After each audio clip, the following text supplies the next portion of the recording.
श्री ओमकारेश्वर, श्री मल्लेश्वर।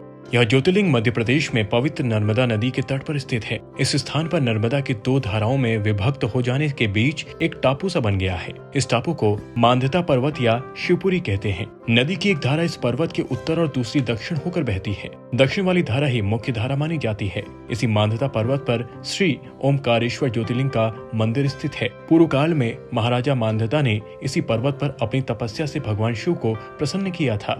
इसी से इस पर्वत को मांधाता पर्वत कहा जाता है। इस ज्योतिर्लिंग मंदिर के भीतर दो कोठरियों से होकर जाना पड़ता है। भीतर अंधेरा रहने के कारण यह निरंतर प्रकाश जलता रहता है। ओमकारेश्वर लिंग मनुष्य निर्मित नहीं है, स्वयं प्रकृति ने इसका निर्माण किया है। इसके चारों ओर हमेशा जल भरा रहता है। संपूर्ण मांधाता पर्वत ही भगवान शिव का रूप माना गया है। इस कारण इसे शिवपुरी भी कहते हैं। लोग भक्ति पूर्वक इसकी परिक्रमा करते हैं। कार्तिक पूर्णिमा के दिन यहाँ बहुत भारी मेला लगता है। यहाँ लोग भगवान शिव को चने की दाल चढ़ाते हैं।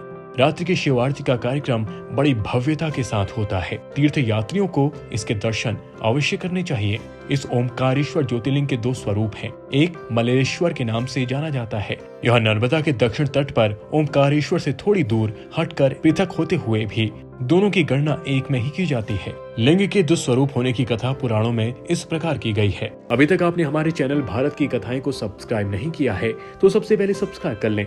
चैनल को लाइक और शेयर करना ना भूलें। एक बार विंध्य पर्वत के पार्थिव अर्चना के साथ भगवान शिव की 6 मास तक कठिन उपासना की। उनकी इस उपासना से प्रसन्न हो भूत भावन शंकर जी वहां प्रकट हुए। उन्होंने विंध्य को उनके मनोवांछित वर प्रदान किए। विंध्याचल की इस वर प्राप्ति के अवसर पर वहां बहुत से ऋषिगण और मुनि भी पधारे। उनकी प्रार्थना पर शिवजी ने अपने ओमकारेश्वर नाम लिंग के दो भाग किए। एक का नाम ओमकारेश्वर और दूसरे का नाम अमलेश्वर पड़ा। दोनों लिंगों का स्थान और मंदिर पृथक होते हुए भी दोनों की सत्ता एक स्वरूप एक ही माना गया है। शिव पुराण में इस ज्योतिर्लिंग की महिमा का विस्तार से वर्णन किया गया है। श्री ओमकारेश्वर और श्री मल्लेश्वर के दर्शन का पुण्य बताते हुए नर्मदा स्थान के पावन फल का भी वर्णन किया गया है।